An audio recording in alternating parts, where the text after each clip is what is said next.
Hola, hola. ¿Qué tal mis estimados y mis estimadas? Sean todos ustedes bienvenidos a esta clase a la cual he titulado Organización del Territorio y otras conquistas.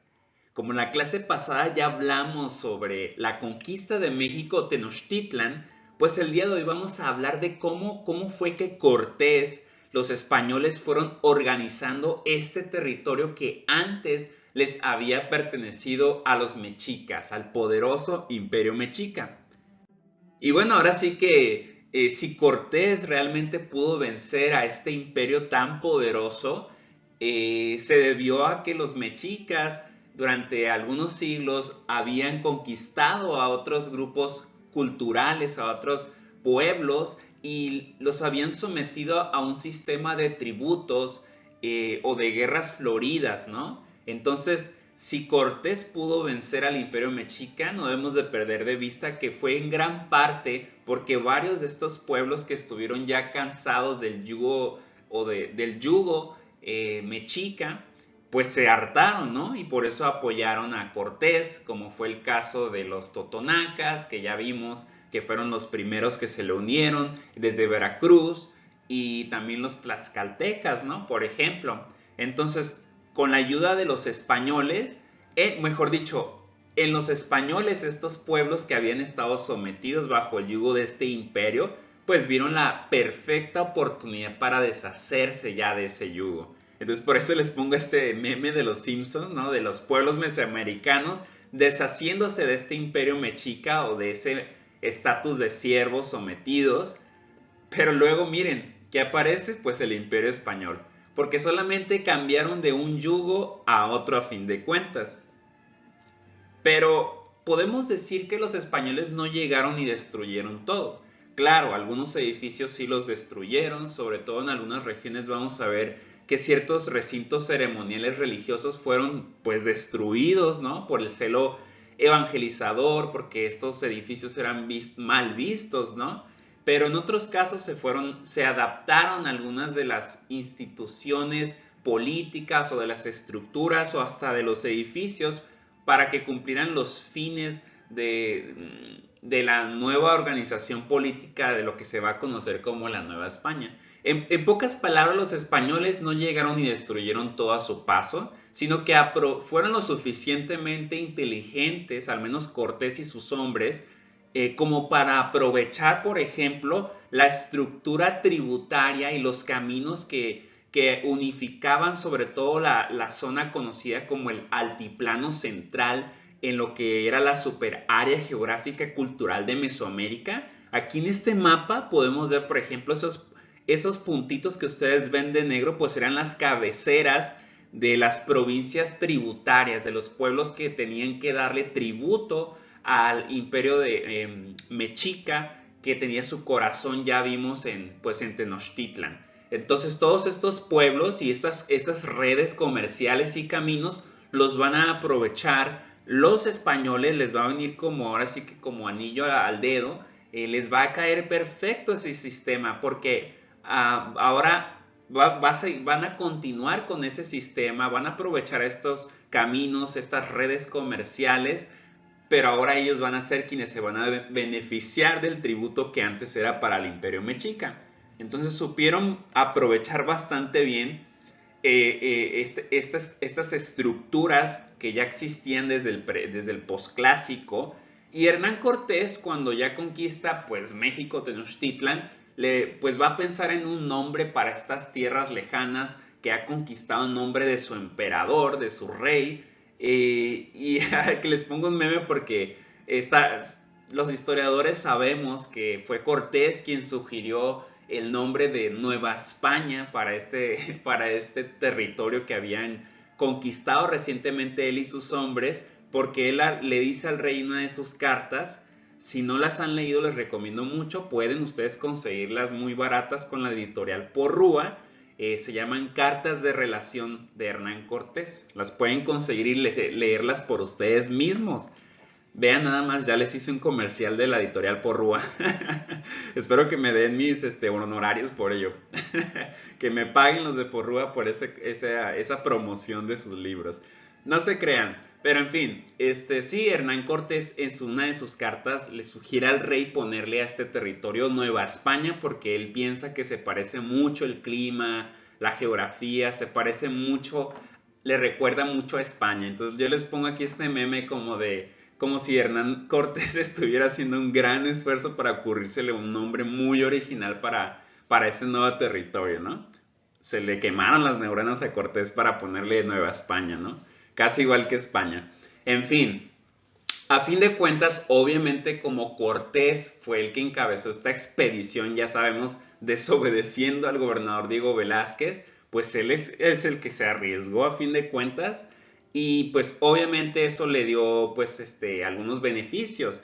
Y al menos durante los primeros años, recordemos que Tenochtitlan cae en 1521, pues en los primeros años él va a asumir el cargo de capitán, por eso les pongo ahí su escudo, no va a ser el Capitán América, pero sí va a ser el capitán y también el gobernador del territorio llamado ahora Nueva España. Él va a ocupar esos cargos y no va a ser el único, obviamente no va a gobernar solo, pero antes de pasar a cuáles fueron los cargos que él empezó a repartir, hay que señalar que otro de los privilegios que tuvo por haber encabezado esta expedición de conquista en nombre del rey de España es que el rey le va a conceder en 1529 un título nobiliario o unos derechos nobiliarios económicos sobre una región de la Nueva España muy importante y muy rica, obviamente. Él escogió las que le parecieron las regiones más ricas o los señoríos indígenas más ricos.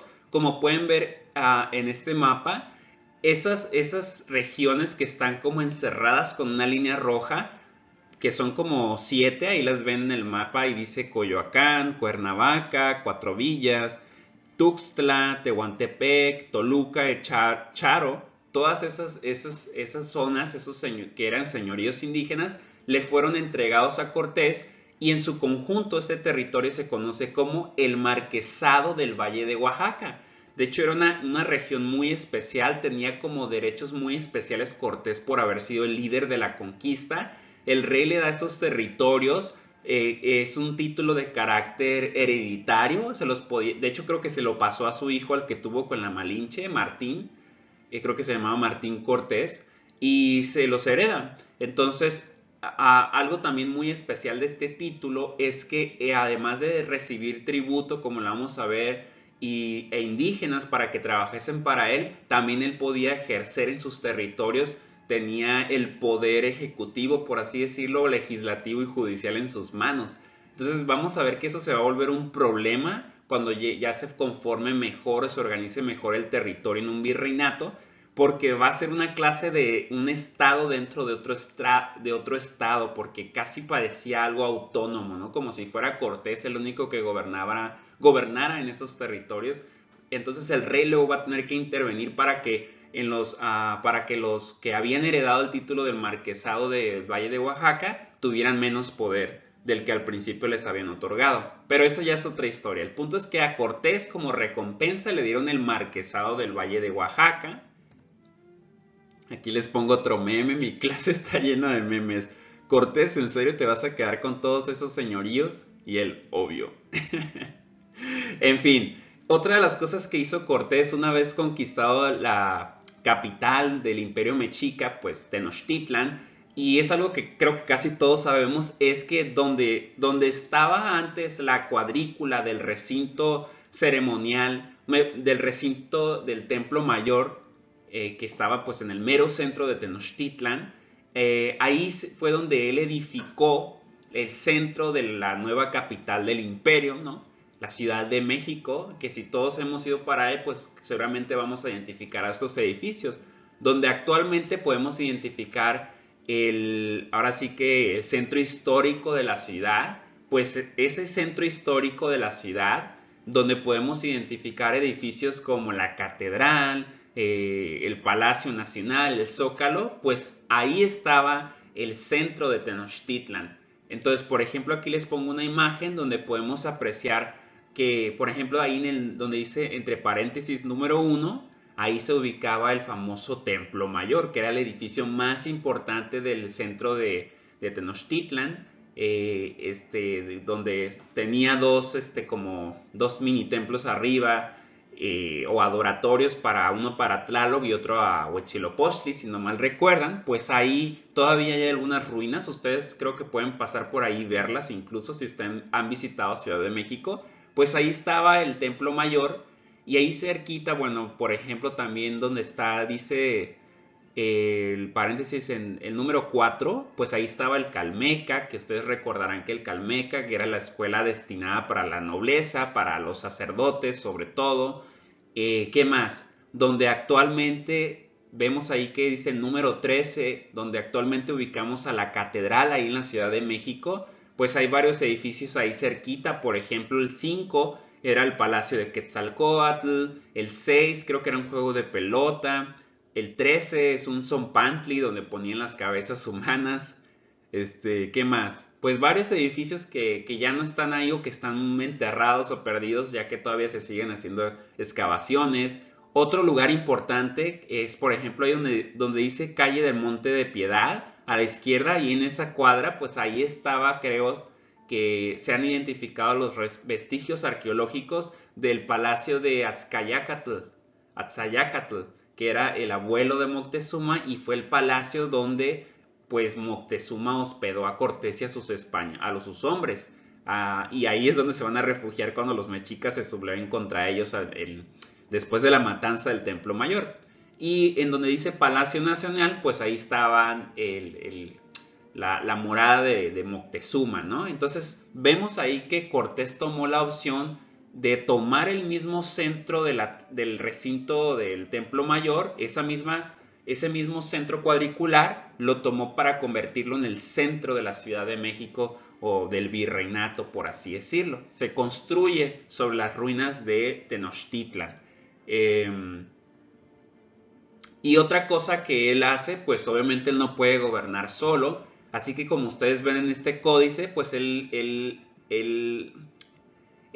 otorga o reparte ciertos cargos, ¿no? Administrativos. Por ejemplo, primeramente él establece un alcalde mayor de justicia, a sus tenientes les da cargos como gobernadores en las diversas regiones que va conquistando por toda Nueva España, para que ellos se encarguen de controlar, pues de cuidar que los indígenas den el tributo que deben de dar, que controlar las regiones. Y en cada una de estas regiones también pues establecen villas, o sea, pueblos de españoles, donde pues también se eligen sus alcaldes respectivos. Y sí, o sea, ¿qué más? Y también otra cosa muy importante es que Cortés fue lo suficientemente inteligente, no tenía la intención de llegar y simplemente no mataba siempre por matar. Claro, mataron y es algo horrible, ¿no? La muerte es horrible. Claro, nadie podría decir que la muerte es bonita, pero mi punto es que Cortés fue lo suficientemente inteligente como para aprovechar los liderazgos indígenas que ya existían, que estuvieran dispuestos a someterse pacíficamente a la corona española. Entonces, lo que hizo fue, a diferencia de lo que ocurrió en Estados Unidos, ¿no? Eso es algo que podemos contrastar con la colonización inglesa en las 13 colonias, con la colonización que ocurrió acá en Mesoamérica o en Aridoamérica, o sea, en lo que ahora es el México actual. A diferencia de la colonización que ocurrió con nuestro país, el país vecino del norte, allá pues ustedes saben que prácticamente casi se dio un exterminio, ¿no? Allá con los indígenas los fueron corriendo y no los querían no los integraron, por así decirlo, en sus respectivas pues colonias o establecimientos. No se mezclaron, al menos no en un principio, los ingleses o los colonos británicos con los nativos. Y acá sí. Entonces, obviamente con relaciones desiguales, relaciones socioeconómicas desiguales, pero sí los integraron porque la perspectiva de la corona española era algo distinta, ¿no? Fueron dos empresas coloniales distintas, la inglesa y la española. Entonces, por acá, por ejemplo, Hernán Cortés estuvo dispuesto, como les decía, a permitir que estos señores indígenas siguieran en sus puestos de gobierno y que gobernaran ellos a sus antiguos pueblos, y siempre y cuando estos caciques, vamos a llamarlos, son caciques, estuvieran dispuestos a someterse al rey de España, a aceptar su gobierno, su señorío y a abrazar la fe católica, y pues que estuvieran dispuestos también a dar el tributo a la corona. Y ojo aquí, porque también hubo cacicas indígenas, o sea, no podemos negar, claro, vuelvo a lo mismo, relaciones desiguales, pero, pero es muy importante resaltar que también existieron cacicas indígenas a las que siempre y cuando, obviamente, con condiciones, ¿verdad?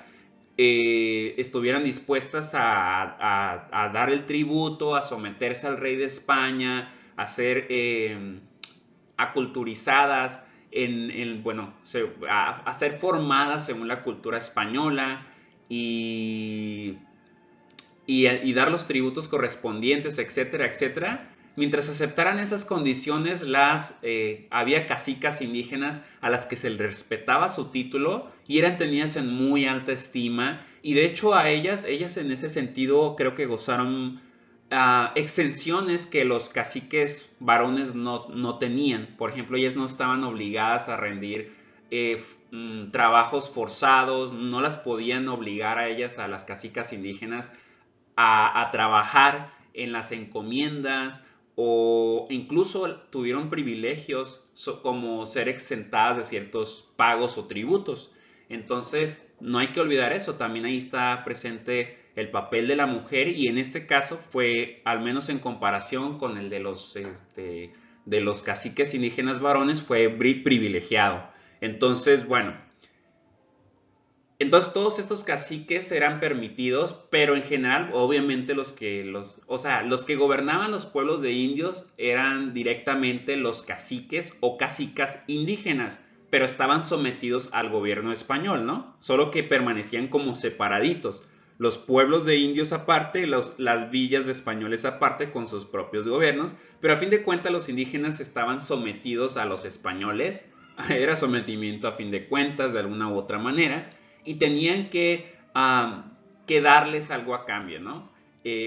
Esto nos lleva a hablar del sistema de encomiendas. Lo que pasó fue que una vez que Cortés y sus hombres conquistaron Tenochtitlan y otros territorios en la Nueva España, pues como recompensa por sus servicios y lealtad, Cortés les va a ir dando a varios de sus hombres o más allegados, pues ciertos territorios y pueblos para que les trabajaran y les dieran tributos a estos conquistadores como una recompensa, ¿no? Entonces Cortés les da lo que se conoce como una encomienda.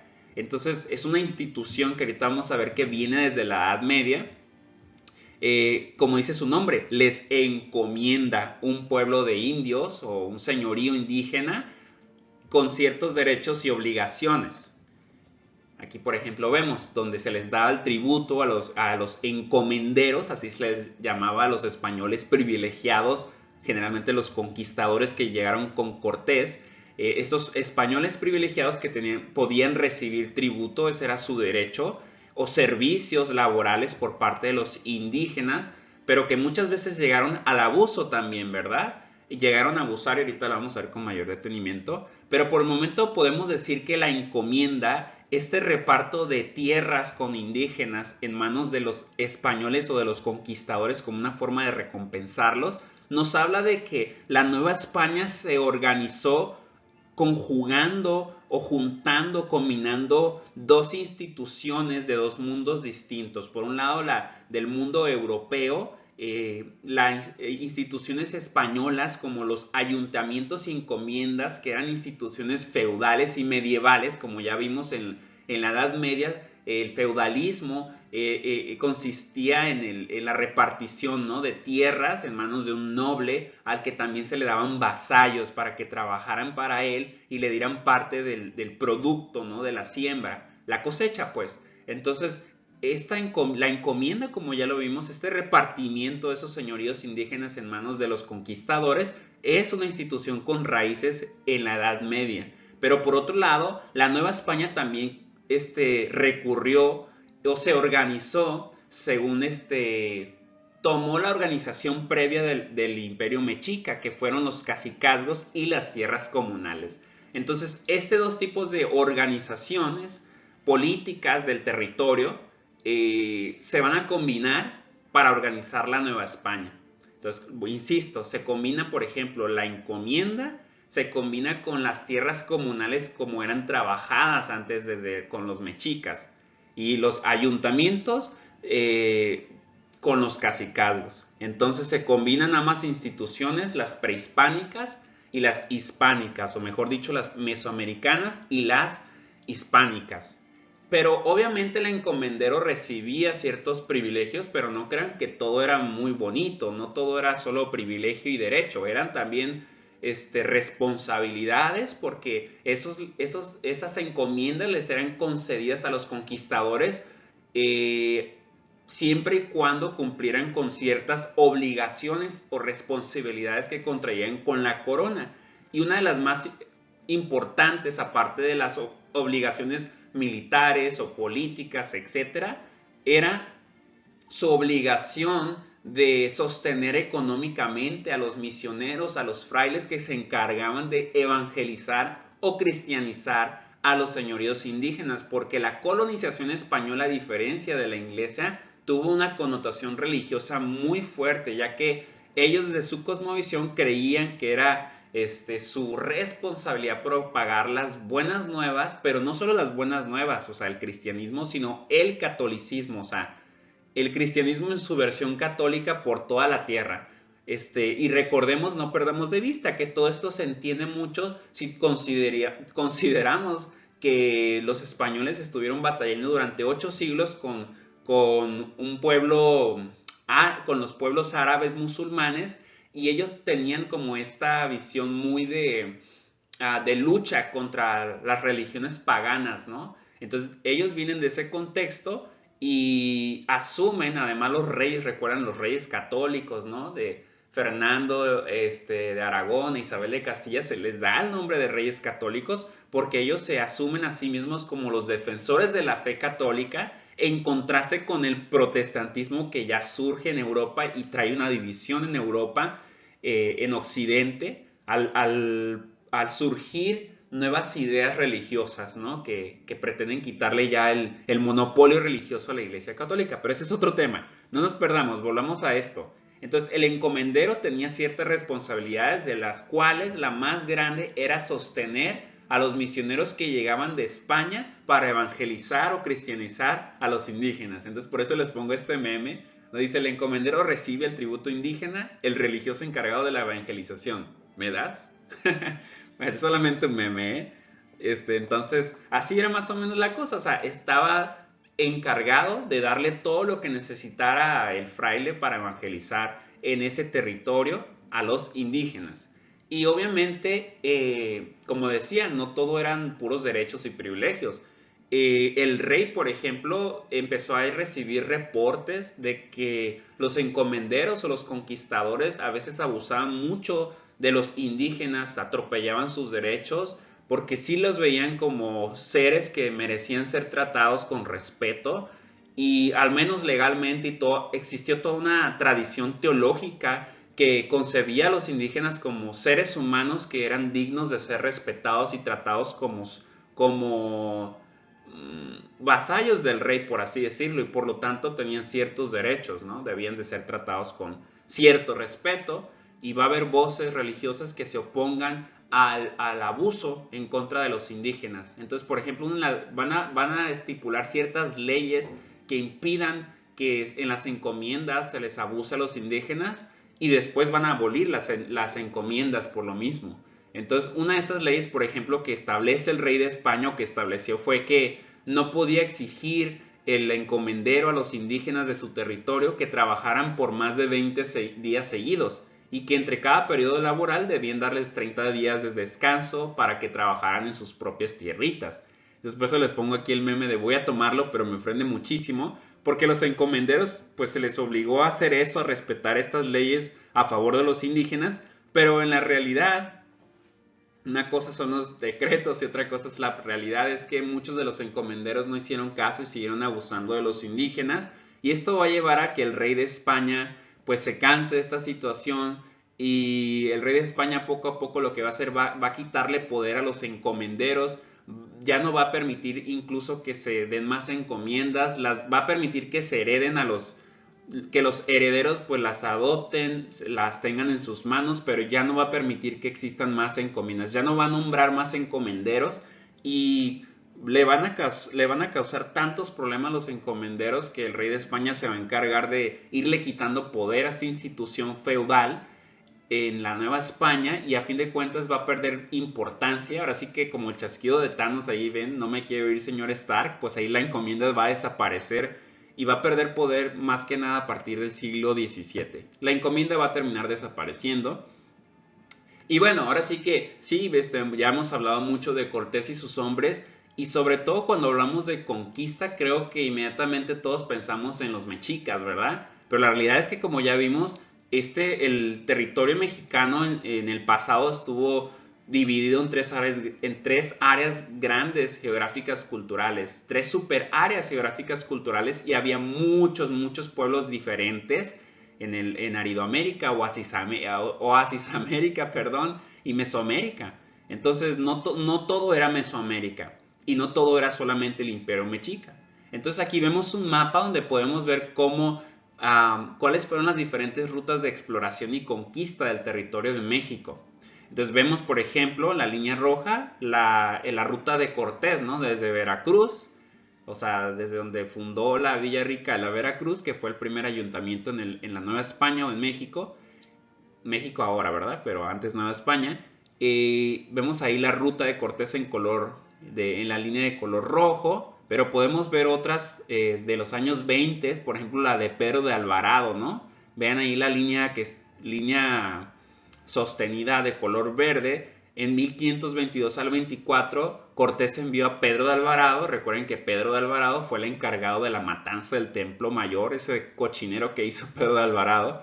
Y él fue hacia el sur, hasta Belice y Guatemala, por allá se fue. Luego vemos otra expedición del mismísimo Cortés en una línea punteada de color moradito. De 1524 al 26 se le conoce como la expedición a las Ibueras, nuevamente por la zona de Belice y Guatemala para Centroamérica, hasta allá llegó Cortés, pero también vemos a otros conquistadores que se involucraron en este proceso, como por ejemplo podríamos citar a Francisco de Montejo. En 1527 llegó desde Cuba, llegó a la península de Yucatán y hizo varios viajes de exploración por la zona maya. Si pueden ver ahí lo que son los estados de Yucatán, Campeche, Tabasco, Quintana Roo, etcétera, etcétera. Él con su hijo, que también se llamaba Francisco de Montejo, y su sobrino, que también se llamaba Francisco de Montejo. Qué creatividad tenían antes para los nombres, ¿verdad? El punto es que desde 1527 hasta 1542, son las líneas que están de color rosita, azulito punteado y también naranja sostenido, o sea, toda la línea sostenida, o sea, sin interrupciones. Todas esas marcan los viajes de exploración y de conquista de Francisco Montejo con su hijo y con su sobrino, que fueron los viajes para conquistar la zona maya. Y también vemos a otros conquistadores como Nuño de Guzmán, que se refleja ahí en el mapa con una línea punteada verde hacia el norte, yendo para Sinaloa, ¿no? Y también tenemos, por ejemplo, otra expedición muy larga de Álvaro Núñez Cabeza de Vaca, que partió desde Cuba y vean nada más, hasta la Florida, bordeó casi por todo el Golfo de México, la Florida, hasta por todo el septentrión novohispano, ¿no? O sea, al norte. Entonces tuvo un viaje bastante largo, de 1528 a 1536, y también vemos en el mapa unas líneas anaranjadas punteadas que marcan la expedición que hizo Cortés a la península de Baja California. Pero vemos más a detalle. Entonces, vamos a abordar con detalle tres ejemplos. El primero sería cuando Cortés y sus hombres conquistan el Imperio Mexica, uno de los primeros imperios en rendirse, o a los que trataron de conquistar y lo hicieron de manera bastante fácil, sin obstáculos, fue el caso del Imperio Tarasco, ¿no? O Purépecha, que ya vimos que durante el posclásico el Imperio Purépecha floreció al lado del Imperio Mexica y fueron grandes rivales. y yo les comentaba en una de las clases cómo el imperio purépecha recibió embajadores de Moctezuma, creo que fue Moctezuma, o no sé si fue ya alguno de sus sucesores, pero recibió emisarios pidiendo ayuda para que combatieran a los españoles juntos, pero como eran acérrimos enemigos, le dijo Nel, o sea, prácticamente les dijeron Nel a los mexicas que no, pero luego van a llegar los españoles por ellos también. Y cuando los purépechas o tarascos se enteran de las atrocidades que los españoles cometieron en contra de otros pueblos indígenas que se habían resistido, pues van a optar por simplemente rendirse sin tanta resistencia, porque pues van a considerar más benéfico o mejor, van a considerar una opción más viable el rendirse y conservar su señorío. Entonces a este lugar envía Hernán Cortés a uno de sus tenientes, que va a ser Cristóbal de Olid. Ahí les pongo una imagen que no es realmente de él, bueno, no es él, sino un actor que lo representa en la serie de Hernán, que les recomiendo otra vez, está en Amazon Prime. Entonces Cortés envía a Cristóbal de Olid y se rinde así tan fácilmente, aparentemente como el Duende Verde en la película de Spider-Man, nuevamente promocionando el Spider-Verse. Y así, aquí vemos en una de las crónicas de esta región, ¿no? De Michoacán, vemos ahí el famoso encuentro entre el emperador, o como se le decía, el calzoncín, casi, perdón, pero así suena, calzoncín, casi como calzón. El emperador de Michoacán, de los purépechas, se rinde ante Cristóbal de Olid con tal de que pueda conservar su señorío con su cacicazgo, por así decirlo. Otra de las empresas de conquista más importantes fueron la de la zona maya. Recordemos que la zona maya es la primera en la que tienen contacto los españoles con nativos de Mesoamérica, pero esta va a ser de las regiones donde va a haber más oposición, ya que recordemos que los mayas no eran un imperio unificado, sino que más bien esa zona consistía en varios señoríos mayas independientes, autónomos y bastante bélicos. Entonces cuando Cortés cuando lleguen esos conquistadores como Montejo, que fue el que se encargó de la conquista del territorio maya, él y sus hijos y su sobrino del mismo nombre, pues va a encontrar bastante resistencia. Aquí les pongo otro meme, ¿no? De los tres Francisco de Montejo, el padre, el hijo, no el Espíritu Santo, sino el padre, el hijo y el sobrino, los tres Montejo, la Trinidad Montejo podríamos decirlo, que pues ellos fueron los encargados de conquistar el territorio maya, y es en este contexto que vuelve a aparecer este personajazo digno de una película serie, como ya les dije, que era Gonzalo Guerrero, uno de los primeros españoles que llegó a naufragar. Ya vimos que en 1511 él y Jerónimo de Aguilar, quien se va a convertir en intérprete de Cortés, fueron los que naufragaron y fueron esclavizados por algunos señores mayas, y este se convirtió en un señor o un guerrero maya que cuando llega a Montejo él va a organizar la resistencia en contra de los españoles, porque pues él se volvió maya, se integró a esta cultura y la defendió con su vida hasta la muerte. Entonces es una historia bastante interesante. Le decían el renegado por lo mismo, porque pues había renunciado a su herencia española y en su lugar pues había ido del otro bando. Y otra de las empresas de conquista que podríamos mencionar es la que está señalada como una línea punteada de verde, que fue la de Nuño de Guzmán, que fue una de las más cruentas y sanguinarias, aunque Nuño de Guzmán tuvo el mérito de haber explorado casi un tercio de lo que es el actual territorio de México hacia el septentrión novohispano, sobre todo en la parte noroccidental, como pueden ver ahí en el mapa, pues todo eso lo exploró él, pero fue muy sanguinario y muy cruel.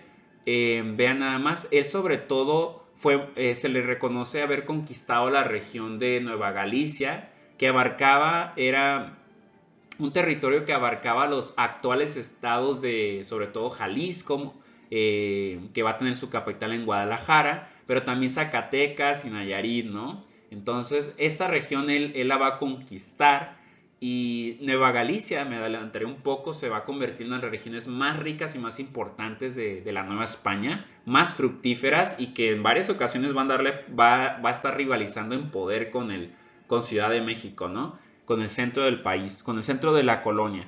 Entonces, pero bueno, Guzmán es el que se encarga de conquistar esta región con bastante fiereza, recurriendo a tácticas de intimidación, de tortura, porque a él lo que le interesaba era que los indígenas le dijeran dónde estaban los grandes tesoros de oro, sobre todo dónde estaba el oro, las riquezas. Entonces él quería que le dijeran a los indígenas dónde guardaban sus tesoros y para ello recurrió a incendios, incendiaba a los pueblos, torturaba a los señores, a los pueblos sin importarle, y esto le va a granjear una muy mala reputación.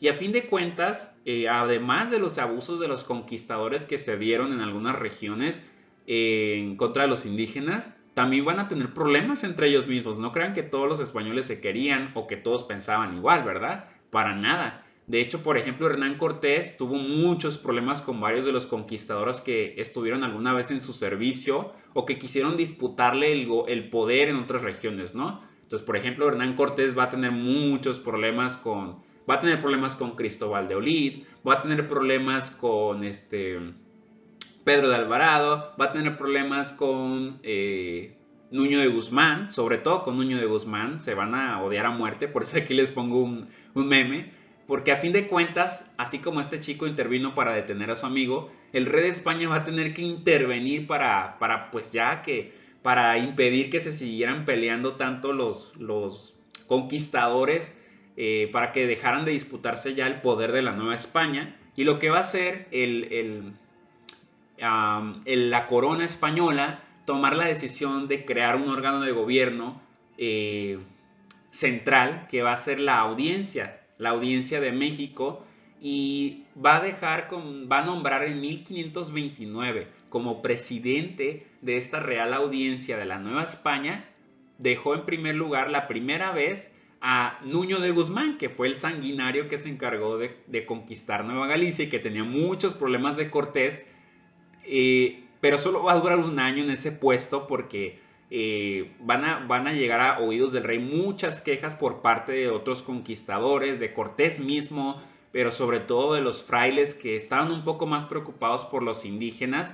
Llegaron a quejarse de los maltratos que este señor Guzmán había concurrido en contra de los indígenas, de los pobladores. Además, incluso a veces recibió tributos que les correspondían a otros conquistadores. Entonces va a ser tanto el clamor en contra de Guzmán que el rey de España lo va a deponer y se va a crear una segunda audiencia el año siguiente, 1530, que va a estar encargada a puros funcionarios, o en su mayoría franciscanos. Una segunda audiencia del clero religioso franciscano, del cual va a ser su presidente el obispo Sebastián Ramírez de Fuenleal.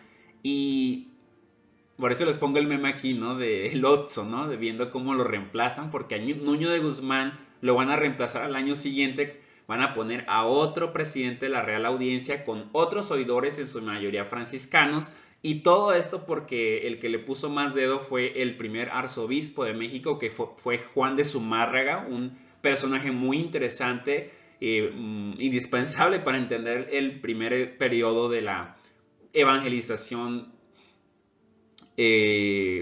novohispana, ¿no? Entonces él es el que le pone dedo, sobre todo con el rey de España, y es por eso que es reemplazado por Sebastián Fuentes de Leal como el presidente, pero también con otros miembros de la audiencia que se van a incorporar y van a ser algo famosos, como el obispo Vasco de Quiroga.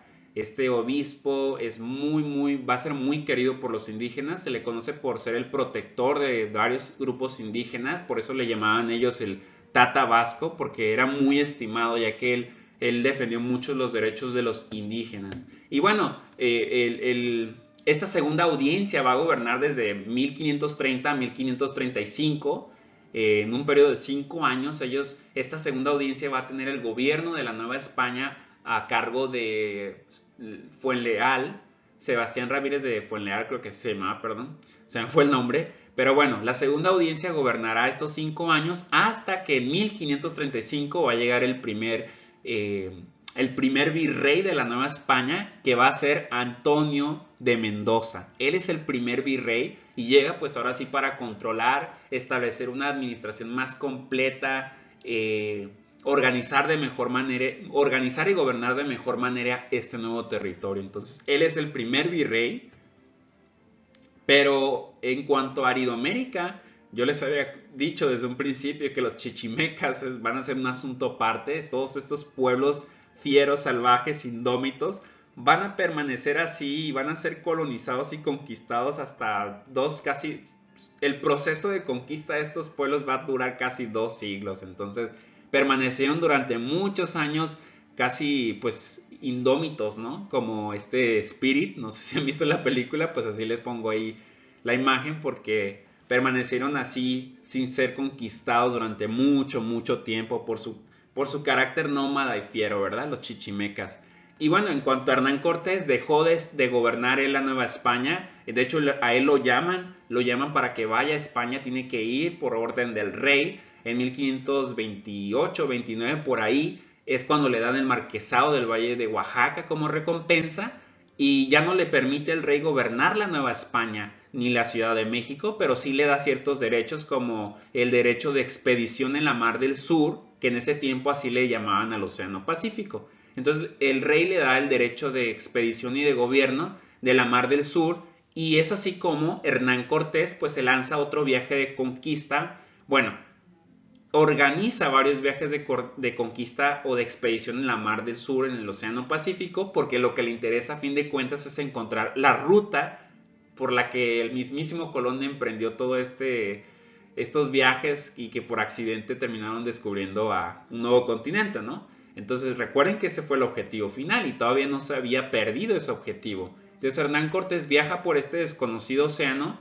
pero primero organizó a varios, o sea, nombró a ciertos capitanes. Por ejemplo, en 1532 asignó a Diego Hurtado de Mendoza el primer viaje en lo que será cerca de la península baja californiana. Es el primero en explorar esta región. Vean nada más, exploró lo que es el Golfo de California, un pedacito, pero no llegó a tierras ahí de baja californianas. En 1533 va a organizar varios navíos, como el de Diego de Becerra y Hernando de Grijalva, los va a enviar para que exploren otra vez esa zona y ellos, bueno, específicamente Diego Becerra, que a él se le amotinaron y va a ser Fortún Jiménez quien vaya a terminar esa expedición, van a ahora sí a desembarcar en territorio californiano y van a desembocar en lo que sería la actual Bahía de La Paz. Ahí pueden verlo en el segundo mapa. Le pusieron el pueblo de Santa Cruz y él se va a regresar y Hernán Cortés va a viajar personalmente con un equipo a la península baja californiana en 1535 y va a intentar fundar una colonia en 1535 ahí mismo en Santa Cruz, ahí en la zona de La Paz, pero va a fracasar su esfuerzo, se le va a salir todo mal.